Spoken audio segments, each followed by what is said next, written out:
In today's video, I'll be interviewing Elly Chapple. Elly is the founder of Flip the Narrative and shares the story about her daughter Ella, who is deafblind. Today we talk about what Flip the Narrative is and what it embodies. We talk about the ups and downs and where the world needs to improve and how we can get there.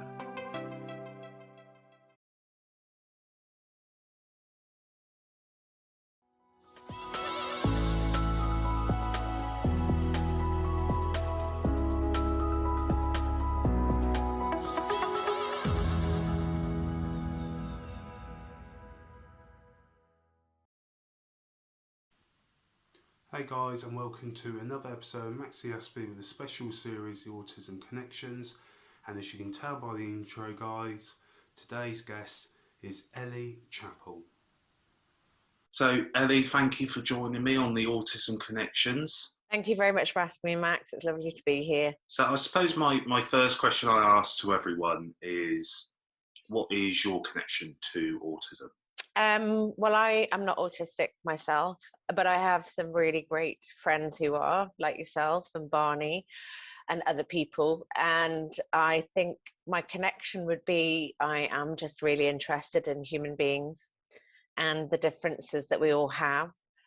And I'd like to learn as much as I can so that whenever with somebody, I am really aware of how they need me to operate, what I need to think about, how I need to reflect.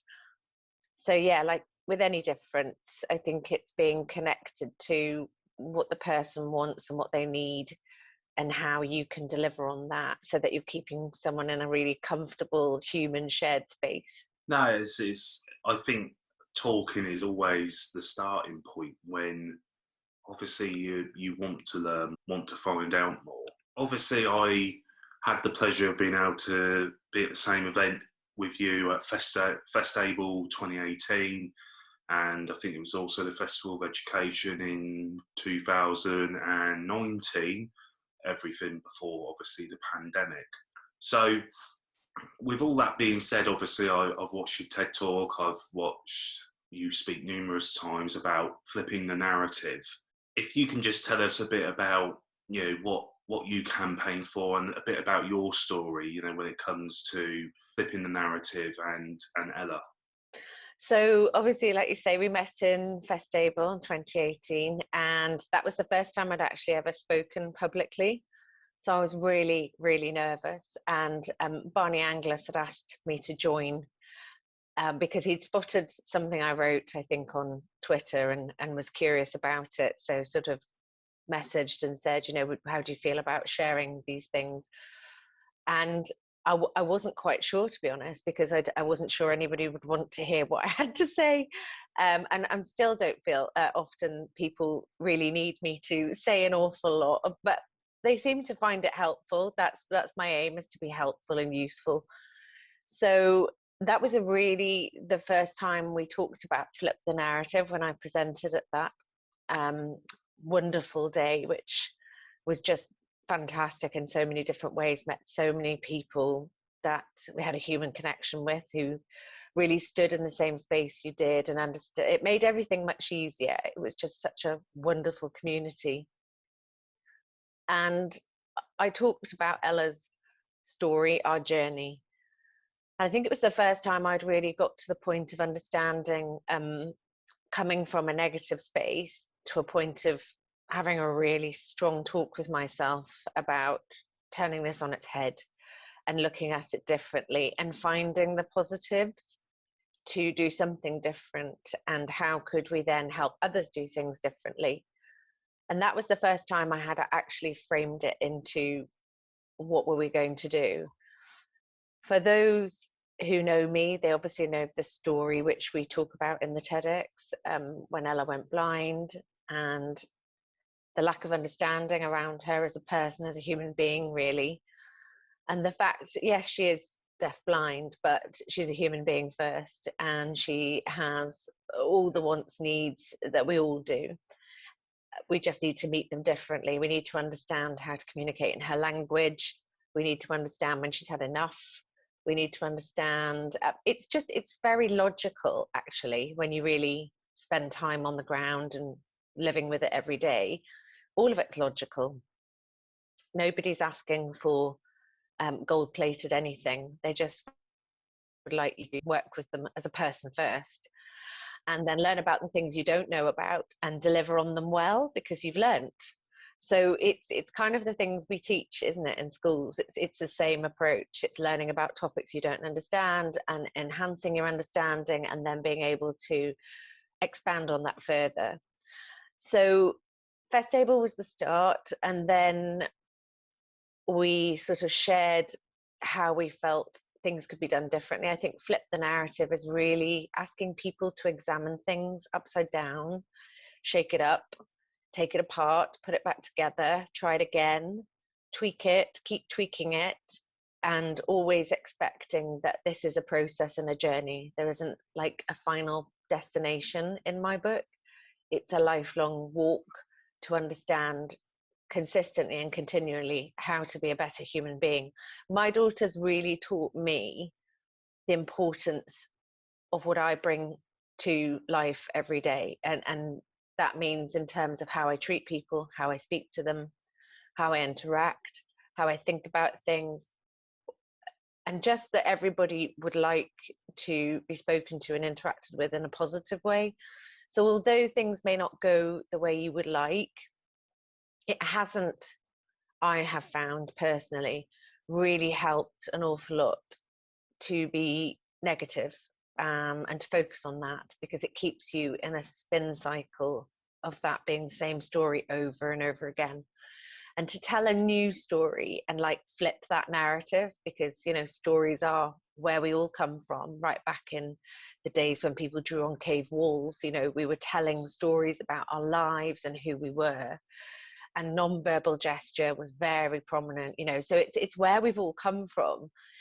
To then be in this space now where it's still as important, because the stories that we tell are about the lives that we're leading and the lives of others, and the lives they're leading. And we have to be careful that we really understand that story well. We understand that narrative, that we have shaken it up, taken it apart, looked at it upside down, reflected again.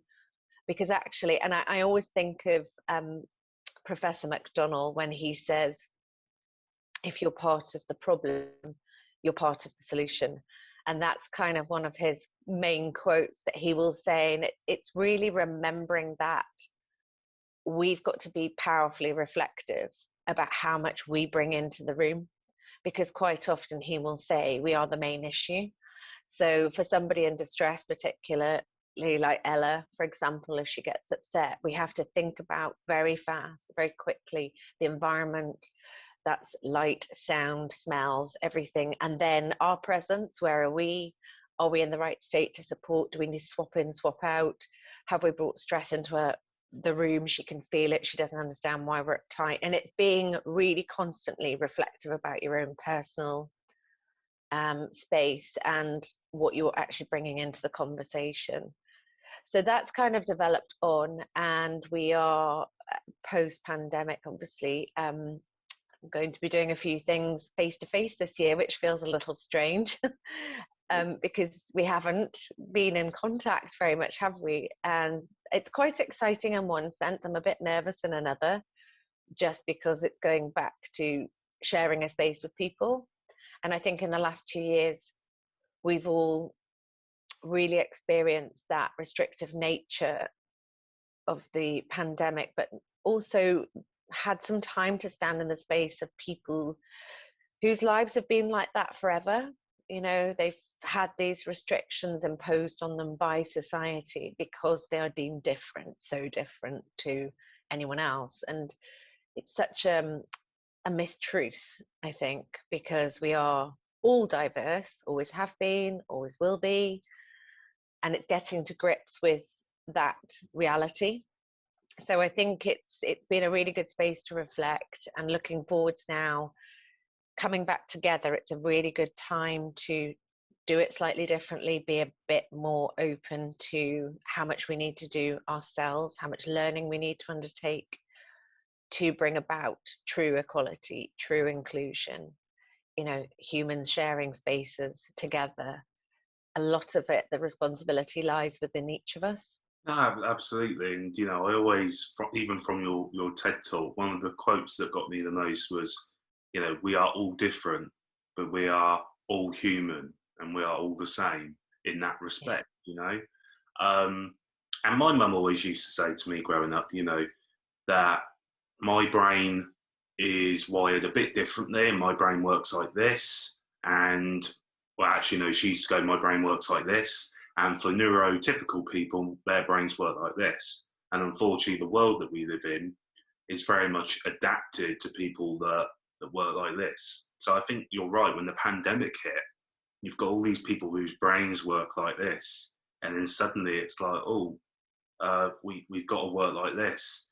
And I said at the time, if there was ever a time where someone could understand just a little bit of what it was like to be autistic, I think the pandemic was definitely that time. You know, you had people that wanted to socialise, but they couldn't due to restrictions. You had people that were routines was disrupted because it was no longer going to work and back. You know, it was environment changes. Some people loved working from home. Some people, you know, need that peace and quiet to work, and they couldn't because they were surrounded by, you know, their family who were also working at home, or just had a child, you know, that were coming into the family, you know. So it was very mixed bag. And I just feel at that time, yeah, there's probably a lot of people that sort of had their first maybe glimpse of, you know, actually that's what it can be like, you know, to be neurodiverse and have conditions that affect those things. If you don't mind me asking, so obviously when Ella was born, does she have any diagnoses or labels? And as the journey progressed for you and Ella, what age, what certain age did she reach until at the point where you thought, okay, maybe I need to, you know, maybe I need to get a diagnosis, or when did you think she might need a diagnosis to get some of the support or some of the help that she deserved?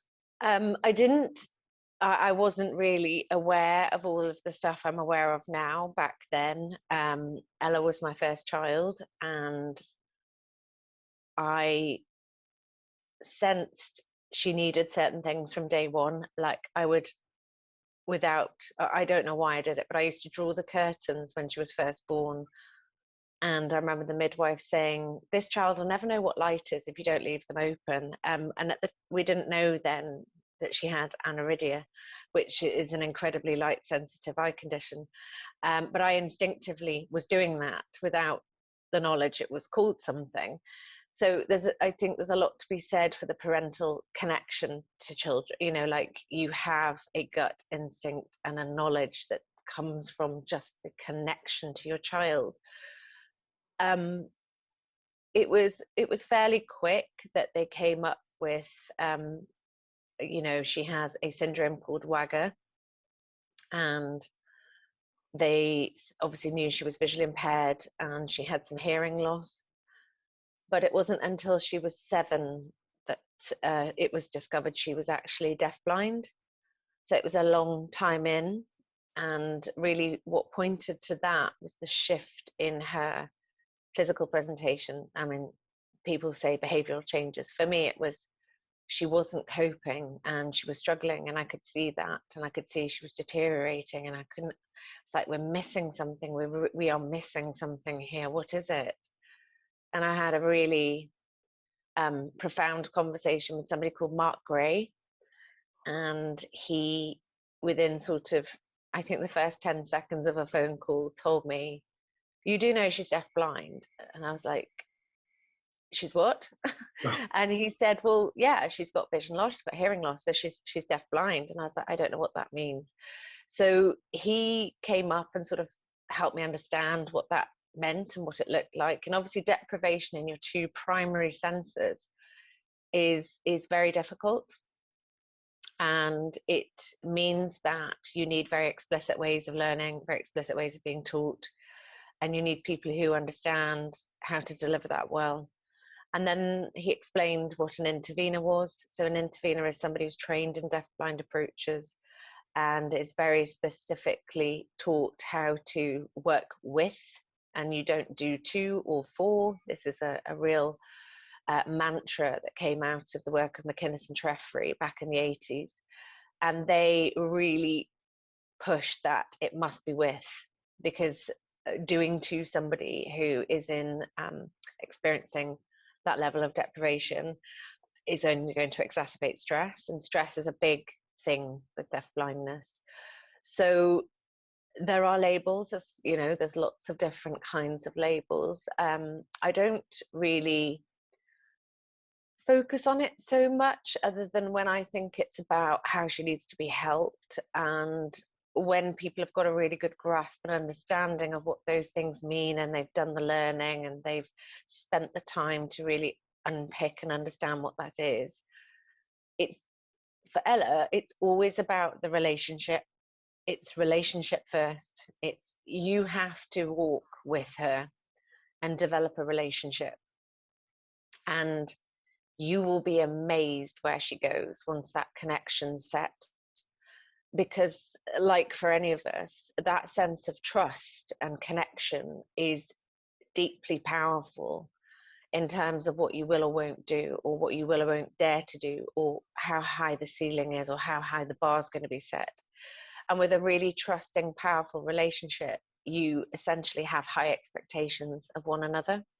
And it's maintaining that in the face of whatever label she has. It's about reaching for the stars, and it's about saying, that all said and done, we've got things in place to support that, we've got people who understand, but now collectively we need to aim for the stars, because she can go as far as we're willing to aim. It's about believing in the potential. It's about saying, and I think one of the things that I find really difficult in the current education system, and generally the system in the UK, is that we are always forced to talk from a deficit perspective to get help, to get understanding. We have to downplay and talk about people in a negative way to ensure that support is forthcoming. And I find that that's really quite heartbreaking, because what it does is it sets a narrative and a tone embedded in that. It's got to be as bad as it is for you to, and we need to come out of that. We need to break that cycle. We need to find a different way. And this comes back, I think, to essentially society accepting and widening for difference, and finally saying, yeah, this is who we are, this is the reality, and we now need to make sure services are equal across the board. And we're still not there. And so we have this consistent push and pull fight, actually, about something that is total truth, total reality, is not going to go away. And we are ever expanding, because we're starting to really get to grips with understanding it. And I find post 18, like in the employment sector and the workplace, it's people are more cottoned onto this. Right? They are really trying to expand on accessibility, diversity, reasonable adjustments, how people are supported. Yet the beginning of the system, the part where we should be doing that more, the early stages, we're still having this back and forth fight over something that's a reality that further down the line is already accepted. But to get to that reality and that place where it's more accepted, many fall along the way, and we have crises that just shouldn't be happening, and we see awful things happening where people end up in places and spaces they should never be. And that's the bit that is just, it's just got to stop. You know, we have to be better at this, and that's a collective responsibility. It's collectively becoming an allyship, I think. You know, instead of fighting against one another, it's joining forces and saying, we want to do it better. We know the reality. We know where this goes if we do it like X, and we know where it goes if we do it like Y. And there are financial consequences and enormous human consequences if we do it the wrong way. So it kind of is, when you look at it, because obviously a lot of professionals and commissioners, and I get this, they've only got what they've got as a resource budget. But if you look at the track it goes down, if we get it wrong, you just blew your budget doing that. So actually there's no sense or logic in doing it. You need to make sure we hit track A and that we're doing it so you get a positive outcome, people get their lives are intact, that they've got all they need to feel a sense of belonging, and that they can achieve and do what everyone else does. Or we can stick to B and keep blowing holes in budgets and ramming people into walls. And I think, you know, we've got to find a way to do this differently. And I know people will say that's really easy, you sitting there saying that. I'm not saying it's easy at all, but I'm saying we have to try, we have to do it, we have to do it differently. That's the reality. Absolutely, you know, and it always is a massive bugbear of mine, because I feel like at every step, for instance, an autistic person, they're constantly sort of let down. You know, you look at schools, and the statistic for autistic children being expelled from schools is 50% of autistic people get expelled from school every year, which is actually illegal, because you can't actually expel a child who has got special educational needs. And how they do it is they do this whole managed move thing, and then they end up moving them to a place which they think will be more supportive for them. Then they go into the big wide world. CAMS then stops at 16, you know, so it's like, here's the world, get on with it. And it's like, oh, wow, okay. And then you look at the statistics for employment for autistic people, and it's only 21% of autistic people in any sort of work at all. It seems that we've all got these laws and these legalities, you know, to protect people who have special educational needs or neurodiverse conditions, but there still seems a big sense of issues not getting fixed, you know, not problems being solved, for instance, like employment, like education. And it's really disheartening, I think, because I always think if it's a physical thing and people can see it, people are a lot more happy to help, you know. So if you see someone with a pair of crutches, you know, you open the door for them, or if someone's in a wheelchair, they're put in a wheelchair ramp. And I once said to an employer, he said to me, I thought you wanted to be treated the same as everyone else. And I said, of course I want to be treated the same as everyone else. A person in a wheelchair wants to be treated the same as everyone else. But there's a difference of being how you're treated versus how you need to be supported and what you need. So when that person says, I want to be treated the same as everyone else, I want you to say hello to me. I want you to have a laugh with me, have a joke, you know, and all this stuff. But at the same time, if I'm in a wheelchair, I need to get into the office. And that's something you need to put in place for me to do so. Otherwise, I can't do my job. You know, I can't. And I think it's the same for autistic people and people that are partially deaf, partially, you know, haven't got any sight at all. Yeah, because they're things that people can't see, and people try and imagine what it's like. But people often, I feel, always look for the cure rather than looking for solutions that could help that person. I know so many people that would just want a cure for autism, and it's something I actually think, well, I don't want to cure my autism, because in my eyes there's nothing wrong with me, you know. I just think a bit differently, and that's it. But people would rather look for that rather than actually, how can we support these people, how can we help these people? And as you said, you're dead right, you don't get that help unless it's massively downplaying and you know, in a report it's got to be they're very slow at processing, or they can't do this, they can't do that. I mean, one of the questions I had is, do you feel in aspects of Ella's life, you know, with school environments, do you feel that, and as well as a parent, do you feel that you got the support that you needed, and do you think, what was the biggest toll for you as well in that process? And Ella, you know, for going to schools, do you think they had that understanding and that awareness that they really needed? I think they're in a really difficult position because So I come from a family of teachers. My parents are teachers, my sister's a teacher, my brother teaches differently, he's a karate expert, but my sister is currently in the education system. My parents are retired, and I hear from her, you know, about, because one of the things you have to remember is when we're discussing anything that's challenging, there are always two sides to everything, and there are always different viewpoints. And what I find difficult sometimes is that teachers and parents could be the greatest united front ever seen.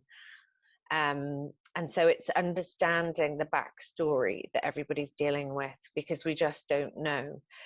I have seen fantastic examples of being wholly inclusive without it having bells and whistles attached. It's just happening, and it's culture driven and it's leadership driven.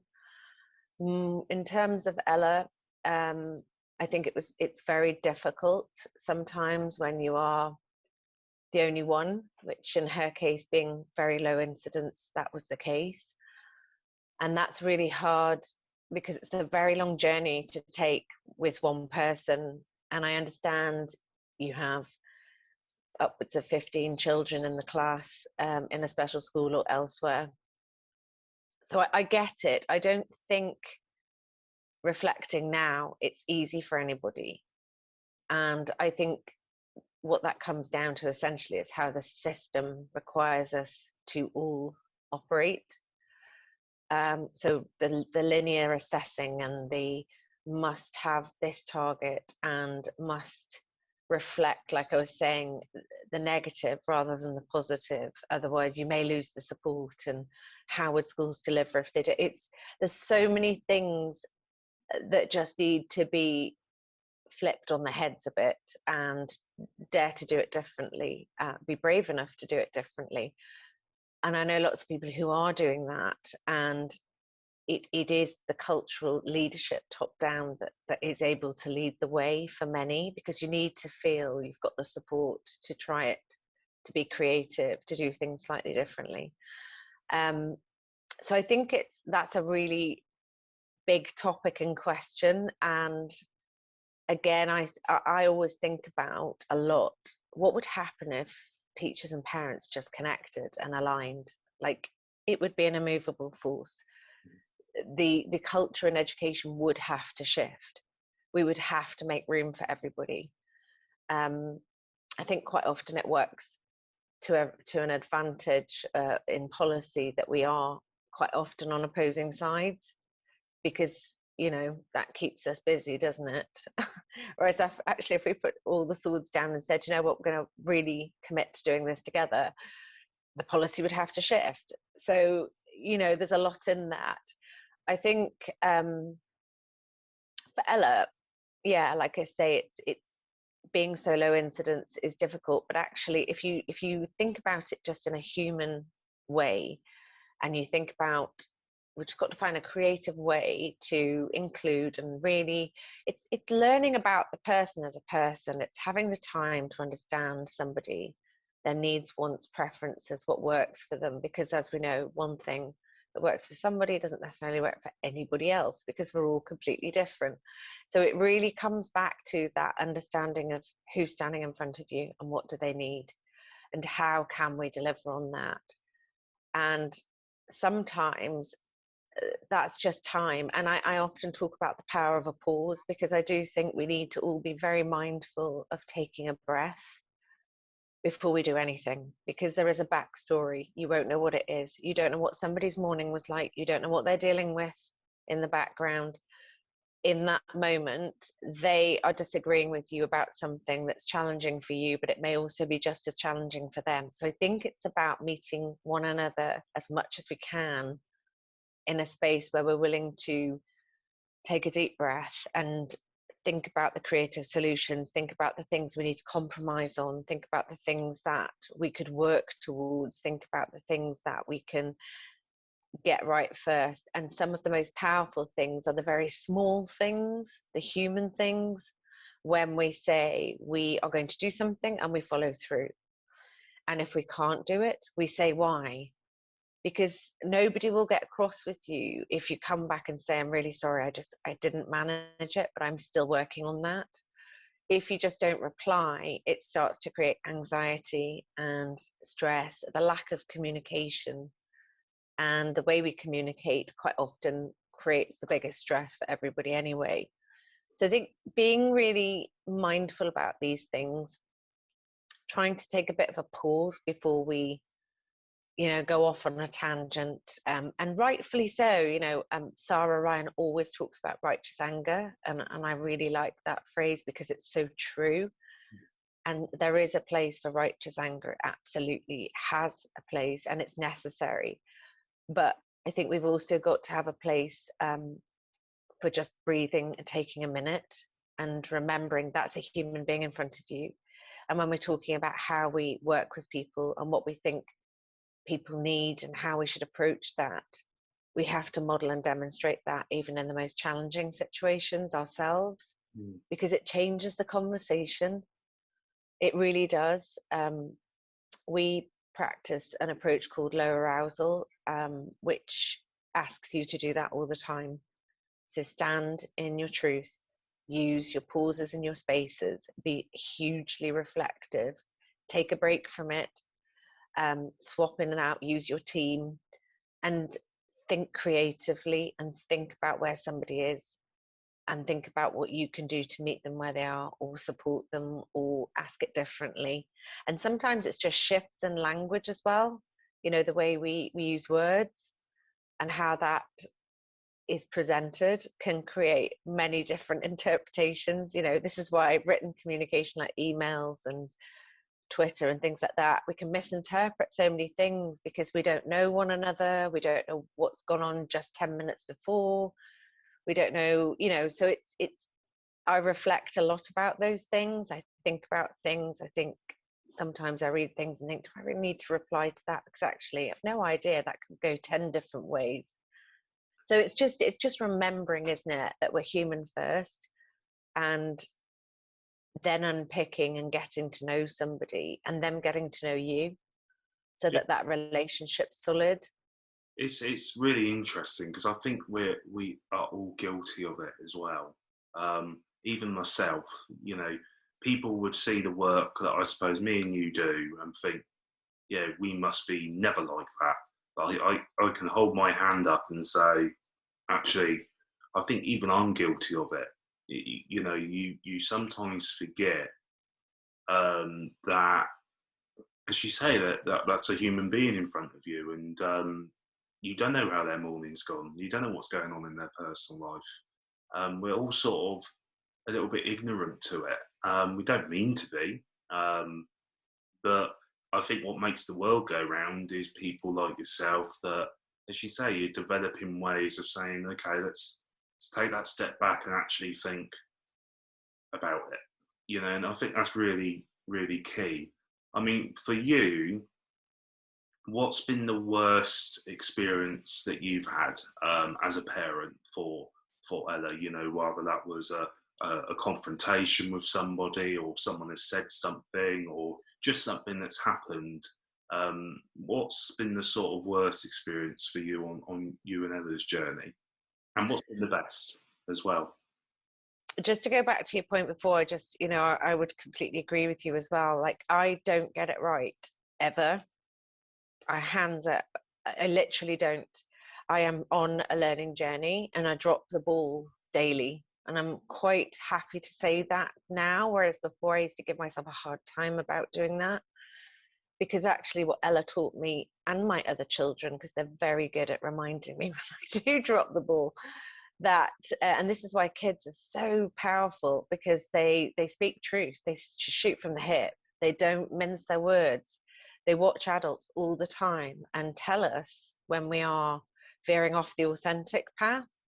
And they're like, Mum, what are you doing? I'm like, oh yeah, sorry. And it's being really, really, it's really powerful. So I absolutely don't get it right. Don't think for a minute I do, because I don't. But I spend a lot of time thinking about how I can get it better, how I can improve, because I think I've got a responsibility too, just as a person in the world. linking to that, what's the most negative thing that's ever happened? I can't really think. I mean, there's been a few things. I would say for me,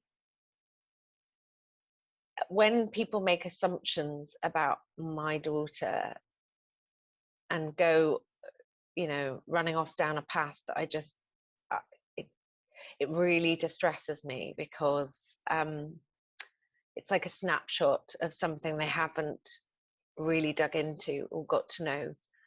And I think she's got such a depth and richness to her, like any human being has. But we need to really get it right for somebody who has come back a long walk, a long way from something that changed their life.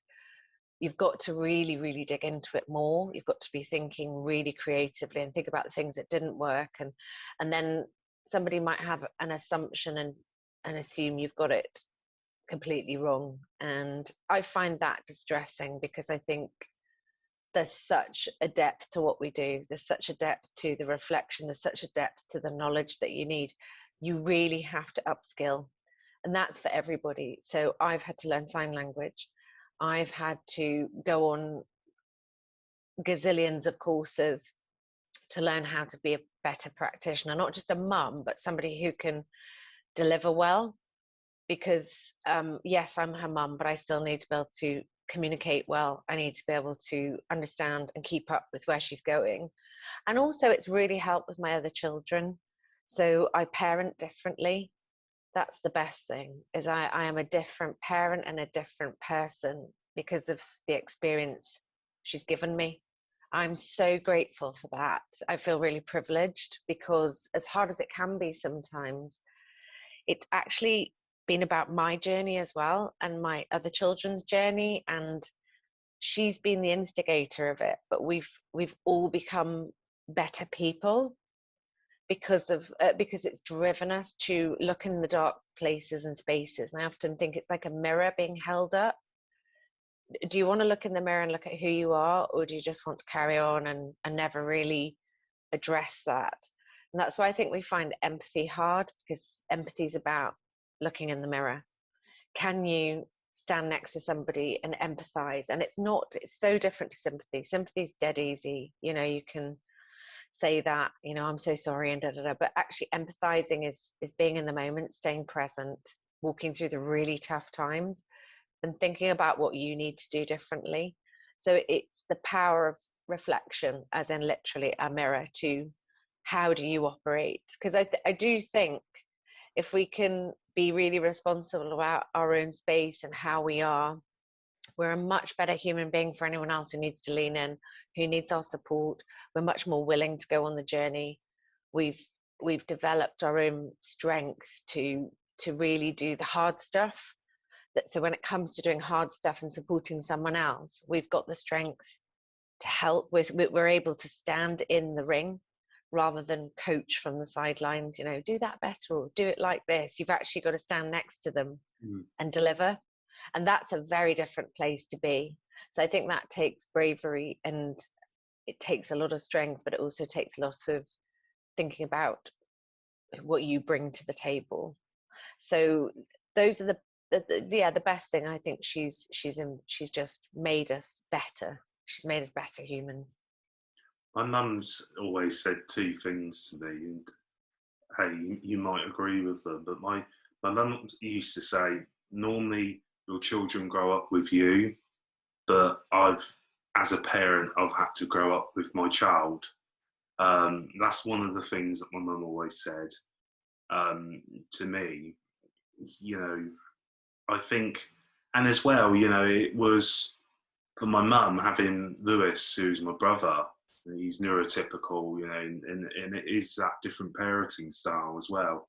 And as you say, I think parents are the most underutilized resource that there is, because I've met so many parents that, as you say, they become, in a way, through the research, through the courses they have to do to support their child, they become Senkos, they become sign language experts, they become, it's like many hats, and it's all under the name mum. or dad. You know, there's situations where it's a dad doing it and that as well. And I always say to people, you could do 100 courses as a teacher. You know, you could become a Senko, but the only person that's going to understand that child just as much as they understand themselves is the parent, because they live through it as well on a day-to-day basis in a different way, but they live through it, you know. So, you know, if for instance my mum wanted to go out on a Saturday night, she would have to tell me 2 weeks in advance. Otherwise, if she didn't, I'd have a complete meltdown, you know. So a good example she gave, because I've also interviewed my mum for this series, which is really interesting, and it's quite awkward because I'm just sort of sat there and I'm like asking my mum questions, and it's like I'm not interrogating you, mum, on whether you brought me up good or not. I think we both know the answer to that, but I just want to see what was in her mind, you know. But one of the examples she gave was I kicked down a toilet door at school, and the school said, right, we're going to punish him on Monday. And obviously for an autistic person to go through the weekend, go through that days of not knowing what was going to happen, it didn't only affect me, but as you can imagine, it affected my mum, because her whole weekend, in her words, it was hell, because it was just, you know, her child worrying. And then when it came to Monday, they didn't do anything anyway. So it was like a whole weekend of unnecessarily worrying over nothing.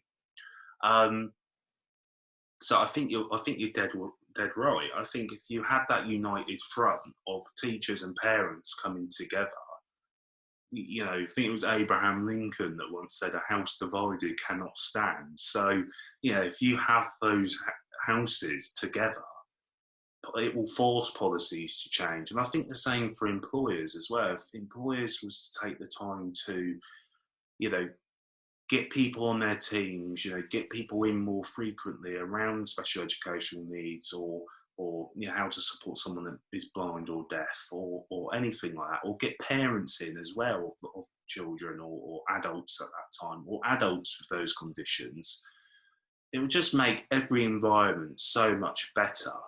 And I don't know if it was you, but it might have been you that said to me, the thing is about all these things is if you enforce them, it does no harm to anyone anyway, because everyone does learn differently and adapt differently and process differently.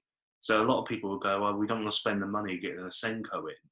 But even if a child's got a condition or they haven't, it does no harm, because, as you say, everyone learns differently anyway, and those skills can be adapted whether someone is autistic or if they're not. It might have been you that said that to me. It might not have. I don't think it was me, but I was just thinking about something when you were saying that, and I was thinking what the pandemic did is forced everybody very quickly to do things we were like, we can't, and we just suddenly could. Oh, absolutely. Like working from home, it was like, yeah. So we had to adapt globally really fast, and we managed it. So this, if we don't have it, how will we? Humans are really good at being creative when they need to, particularly under pressure. We find solutions much more quickly. And I was thinking about a colleague who was talking to me about the Trieste model in Italy. When they closed all the institutions, they just closed them. wow. So they had to do it differently. There is no choice. There is no graduated approach over 10 years to closing them. It just happened, you know, like when we are put in a position where we have to do it, we do it, because our brains collectively are wired to work well for solutions together. And we sort of prevent that happening with the consistent excuses and the why we can't. And I think one of the things about my daughter and just the way we live is that curveballs are how we live. So day to day, there can be so I can dance on my feet quickly because I have to. I am so used to that way of thinking. So when I say it to others who aren't, I really understand that they are looking at me going, what are you talking about? Or I can't do that. But that's because my experience is it's a daily thing. You just don't know which way or what's going to happen. And it's really positive and exciting in one way. And other times it's full on. But we can do it as human beings. We're wired for it. We are wired to respond. We are wired to be able to adapt. We can. So it's just doing it. It's doing it, isn't it? It's that's the sticking point. And I think that's a bravery thing. It's like, who's going to do it first? You do it and then I'll do it. Kids do that, don't they? You do it first and I'll do it second. And it's just, people are doing it differently. So when you think about, there's a lady called Sarah Morgan, you might have seen Sarah on Twitter. So she runs an alternative provision, and it's completely embedded within trauma-informed principles, and it's a completely different way of doing things. But she's doing it, and it's working, and it's amazing. So there are pockets. Again, I'm going to quote Sarah Ryan. She has so many brilliant quotes, but pockets of brilliance all over the place. It's connecting the dots. It's finding a way to connect all of that brilliance together, because it can be done. It can be done. I will never, ever say it can't. I am the eternal optimist, and I can hear Barney in my ear going, oh, for God's sake, I will not be moved on this. I have to be optimist, because that's how you maintain it. That's as much as you have the days where it's just rubbish, and everybody has those. You've got to keep looking forwards and thinking, it can be done. It can. It's like how. It's the how bit. We're stuck on the how. We know the what for. We know the why. We're just not doing the how yet. We haven't got it together. But the pandemic demonstrated we can. We can turn things into different things very quickly when we have to. So it links to that, whatever that person said to you. I think it's the same thing, isn't it? It's like when we have to, we do it. Yeah, and I think that was really a key thing that was really frustrating out of the pandemic, because I've known so many people that have asked, can I have some days just working from home, because it will really help my mental health or help this, and it was like, no, not possible, and then you find out that actually, hey, when everyone is going through the same thing, being the pandemic, everyone suddenly understands and is like, yeah, that's not unreasonable. Yeah. But to that person, it's like, well, I've been going through this in my head for years on end. Not that there's a global virus going around, but that stress, that anxiety, that fear, that socializing with people. I've felt all this worry, but for different reasons for years, and I haven't got the help or support that I needed. And so many people came out and was like, oh, so now it's okay, to do that. It's really fascinating what will, as you say, when the chips are down, people are quickly there to help, and support each other. And as you say, it does show it can be done. I know so many people that say you'll never change other people's behaviour, but you know what? I'll never give up trying to do that, because I will never preach to people. I'll never sort of force anything down someone's throat. I'll have a conversation with them, discuss it, and hey, if I manage to change their mind at the end, that's brilliant. But it's not black and white. It's so grey. And for growing up being autistic, it's took me a long time to realise that, and I still have my days. My two last questions would be, how is Ella doing now in life, and how is she progressing? Brilliantly. Her best life. Yeah, she's doing really well. Yeah, very teenage. So yeah, a lot of door, which means go away, mum, and bye. So yeah, I am experiencing this. what it is to be a mother of teenagers. My son's quite close to that as well. So yeah, there's a lot of that going on in our house. So I'm on a different journey to not being quite so needed. Can you just go away? So yeah, really makes me laugh. Wicked sense of humour, such a sense of humour. Mainly directed at me, which is fine. So yeah, doing really, really well, really well. It's good space now.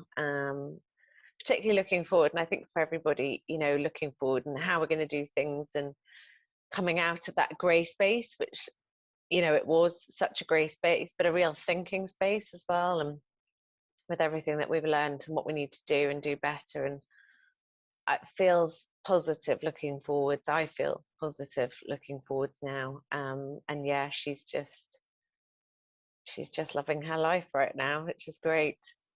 As terms of, is she at like school now still? And I suppose, what are your hopes for her? Well, she's at EOTA, so it's education other than at school. But I would have the same hopes and dreams I have for my other children, which is more than anything, she can be who she is in the world, and she's accepted for that and supported for being the authentic person she is, like my other children. And that we are listening carefully enough to understand what her wishes are, what her aspirations are. Mine would be, there is no limit, there's no ceiling on that. Whatever she wants to do, I'll back it. That's what you do when you're a parent. I think you just do everything you can to give them every tool they might need, every support, every make sure people can understand. You know, it's all the stuff around scaffolding the journey so that the journey just keeps unfolding for them like it would for anyone. And along the way, as they decide what it is they want to be or do, or how, or where they want to live, or who they want to be with, that's their choice. It's not mine. So I will just support and do everything in my power to make it the most successful journey for them. And I will listen very much to when they don't want my help and when they do. And keep being reflective and keep, you know, learning along the way so that I can be a really useful tool, hopefully, to make sure, you know, it ends up where they want. Yeah, absolutely, and it's a great answer as well. And you know, I think what you do is amazing. You're obviously a great mother to all your children. Oh, thanks, Max. No, you are. You know, it has to be said, and parents often give themselves a hard time because it is so difficult.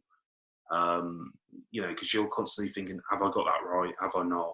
Am I doing the right thing? Am I not? You know what? At the end of the day, every decision that you make is because you love your children, and you know that's why you make those decisions. You know, and I think your answer was great as well, is because there's no underestimation there. There's so many people that will go, well, you know, I don't quite know. And as you say, the sky is the limit. And if you underestimate that and you excuse that and you just go, oh, there's no way, then it's just going to have a knock-on effect. So it's such a great answer because it just shows that you're not underestimating what your children can do, and that's key because they have to believe that, you know, for them to succeed as well. I do think some of that's quite difficult for parents as well, particularly, you know, going back to when we were discussing how the system requires you to underestimate. It requires you to be negative.